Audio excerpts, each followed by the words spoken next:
बिस्मिल्लाहिर्रहमानिर्रहीम। सामीन ग्रामीय कद्र, समाज और मज़हब इंसान की दो बुनियादी ज़रूरतें हैं। इंसान किसी भी ज़रूरत के बगैर ज़िंदा रह सकता है, लेकिन समाज और मज़हब के बगैर ज़िंदा नहीं रह सकता। समाज अपनी अवलीन तारीफ से लेके, अपनी डेफिनेशन से लेके आज तक एक ही उसकी रूह है, एक ही सोल है कि समाज इंसानों के इंटरडिपेंडेंट होने का नाम है। एक इंटरडिपेंडेंस होती है, बाहमी इन्हिसार होता है, जिसकी बुनियाद पे कोई भी मुआशरा, कोई भी समाज वजूद में आता है, चाहे वो छोटा हो चाहे वो बड़ा हो।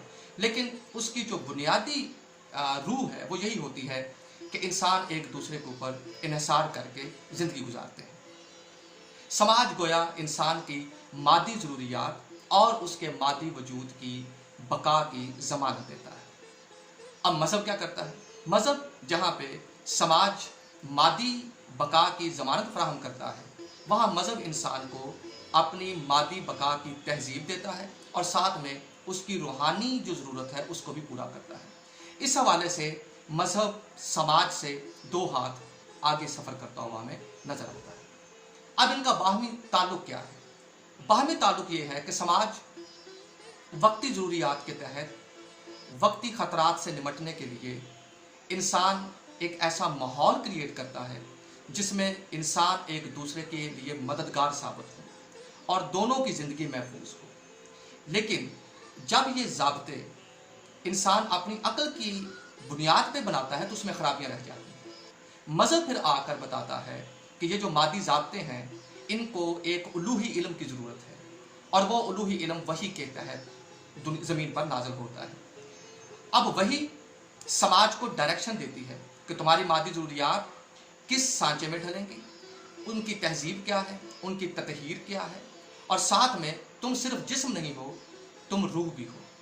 फिर मज़हब इंसान के ऊपर इंसान की एक दूसरी ज़िंदगी को मुनकशिफ करता है जिसका नाम है उसकी रूहानी ज़िंदगी। समाज और मज़हब दोनों जब मिल जाते हैं तो इंसान की मादी बका और उसकी रूहानी बका के जो मनाजिल हैं, जो सफ़र है, वो आसान हो जाता है। अब देखना यह है कि जिस समाज में हम रह रहे हैं ये समाज भी है, बिल्कुल समाज है, जाहिर है सदियों पुरानी तारीख है, एक जगह पे हम रह रहे हैं और तकसीम के बाद हमारे समाज की जो समाजी स्ट्रेंथ है वो और ज़्यादा मजबूत हो जाती है। इसके साथ सिर्फ हम समाज में नहीं रह रहे, साथ हमारा एक मज़हब है और उसी मज़हब के नाम पर हमने एक बड़े समाज से अपने समाज को अलग कर लिया है। अब हमारे पास दो चीज़ें हैं, एक हमारा एक समाज और एक हमारा मज़हब। अब हमने देखना है कि आज के ज़माने में जब मैं अपनी नस्ल के लोगों की बात कर रहा हूँ, जो मुझसे पहले नस्ल की हैं और जो बाद में आने वाले हैं, हम तीनों नस्लें बैठ कर ये सोचते हैं अब कि दोनों चीज़ें हमारे पास मौजूद हैं। हमारी खुशियों में कितना इजाफा हुआ, हम कितने सिक्योर हैं ज़हनी तौर पर, जिस्मानी तौर पर, हमारी रूहानी और मादी बका कितनी सिक्योर है। अगर हम तीनों नस्लें बैठ कर इस बात पर गौर करें तो हमें महसूस होगा कि बुनियादी मसला यह है कि हमारा समाज हमारी खुशियों में कोई इजाफा नहीं कर रहा। हमारे समाज में वो कवानीन और वो रसूम व रवाज सरायत कर चुके हैं और वो इतने सॉलिड हो चुके हैं कि वो बाकायदा एक मज़हब बन चुके हैं। यानी हमारे समाज में सबसे बड़ा मसला है वो है क्लास कॉन्फ्लिक्ट। यहाँ middle class, lower middle class, upper middle class, super elite, elite, ये 3-4 क्लासेस हैं जो इस समाज में रह रही हैं और समाज के कवानीन ऐसे हैं कि वो इन चारों क्लासेस के दरमियान कोई मुताबिकत पैदा नहीं कर सका। फिर उससे अपर एक और है और वो है ज़ात पात का निज़ाम। फिर उसके बाद एक और निज़ाम है, वो है फ़िरका वारियत का निज़ाम, मसालिक है यहाँ पे। तो अब यहाँ पे तकसीम ज़रा देखिएगा, इकनॉमिक यहाँ पे जो तकसीम है वो भी देख लीजिए कि एक सुपर एलीट, एक लोअर मिडिल क्लास के साथ ज़मीन आसमान का फ़र्क है। फिर आप ज़ात पात में आ जाइए कि कुछ ज़ातें बहुत बड़ी गिनी जाती हैं, कुछ ज़ातें बहुत छोटी गिनी जाती हैं, उनके दरमियान भी कोई मुताबिकत अब तक पैदा नहीं हो सकी। फिर आप आ जाइए मसालक में, कम से कम 4 मसालक हैं इस समाज में। चारों मसालक एक दूसरे के पीछे नमाज बादिल नखास्ता तो पढ़ लेते हैं, लेकिन उस नमाज की कबूलियत की उनके पास कोई गारंटी नहीं होती, वो अंदर से मुतमिन नहीं होती। फिर आप तालीम में आ जाइए, मदरसे की तालीम, गवर्नमेंट स्कूल की तालीम, प्राइवेट सेक्टर की तालीम, और फिर प्राइवेट सेक्टर में भी बहुत सारे सेक्टर्स हैं। इन चारों को भी आप इकट्ठा कर लें तो कोई मुताबिकत आपको मिलती हुई नज़र नहीं आती। फिर हमारा समाज जिस पॉलिटिकल स्ट्रक्चर पे खड़ा है वो है पार्लिमानी निज़ाम, जिसमें 4 सूबे हैं, 4 सूबों की ज़ुबान, उनका कल्चर, और अब उनके दरमियान रिफ्ट्स उस हद तक पहुंच चुकी हैं कि किसी सिंधी को पंजाबी से, पंजाबी को बलोची से और बलोची को पठान सरहदी से कोई गर्ज नहीं है, सब अपने अपने सर्वाइवल की लड़ाई लड़ रहे हैं और ये हकीकत है। जस्टिस जावेद इकबाल ने तो कहा था 4 रंग की मुख्तलिफ नस्ल बिल्लियों को इकट्ठा बांधा गया। चले अब हमारा समाज जो है, अब इसकी आप जरा तकसीम देखिए, इतनी ज्यादा तकसीम है इस समाज की, ये समाज आपको क्या खुशी देगा।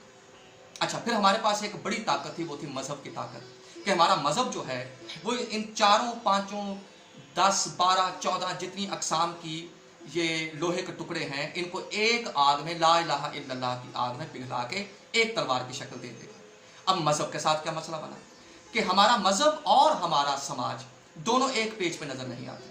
मिसाल के तौर पे बच्चे के पैदा होने से लेकर बच्चे की शादी तक, और शादी से लेकर जनाजों तक, और जनाजों से लेकर दफनाने तक समाज कहीं पे खड़ा हुआ है, मजहब कहीं पे खड़ा है। मजहब और समाज एक पेज पे आ नहीं रहे। अब मसला ये है, हम यहाँ चाहते हैं कि मजहब को नाफिज करें, लेकिन समाज बजाते खुद एक इतना बड़ा मजहब बन चुका है कि लोगों की जो सुपर ईगो है, जो उनके अंदर एक अना है, वो इजाजत नहीं देती। वो चाहते हैं कि मजहब वो हो जो थोड़ा सा उसके अंदर से चंक्स उठाए जाए। हमारा ये ख्याल है कि अगर पूरे का पूरा मजहब नाफिज हो गया तो हमारी जो सुपर ईगो है वो खत्म हो जाएगी। वो प्रिविलेजेस, समाज ने हमें जो प्रिविलेजेस दिए हुए हैं, वो मजहब आके खत्म कर देगा। अब मजहब का मसला यह है कि उसने ऐलान किया हुआ है कि इस्लाम में दाखिल हो जाओ, पूरे के पूरे आधे दाखिल नहीं होना। समाज चाहता है कि थोड़ा थोड़ा इस्लाम आए जो हमें सपोर्ट करे, बाकी इस्लाम हमने नाफिज नहीं होने देना।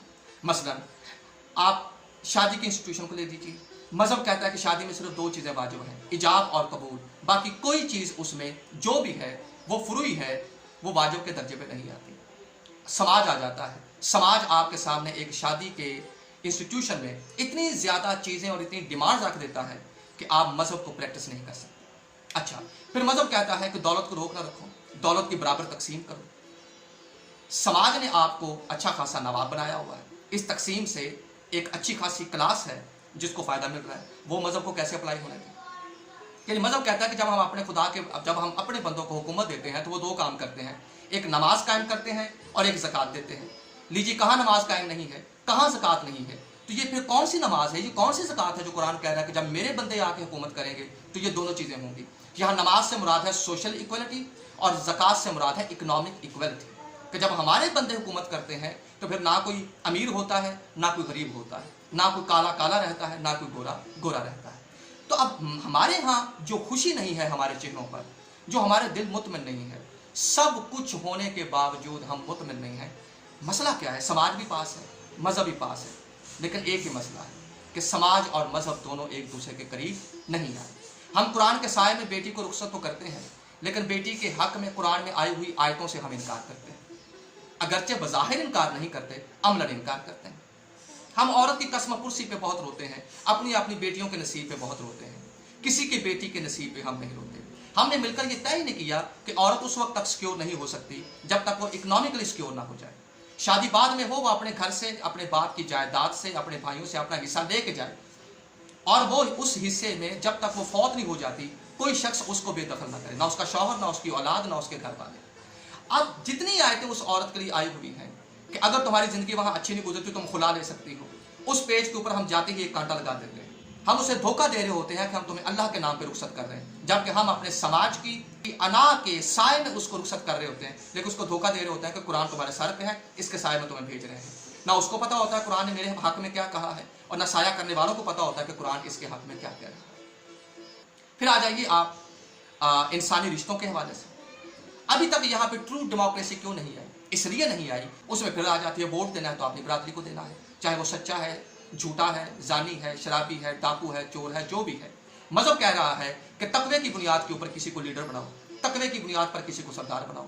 खुतबा हिज्जतुल विदा में हुजूर फरमाते हैं कि अगर तुम्हारे ऊपर कोई हबशी, कोई काला भी सरदार बना दिया जाए, लेकिन तकवे में वो बेहतर हो तो उसकी सरदारी को मानो।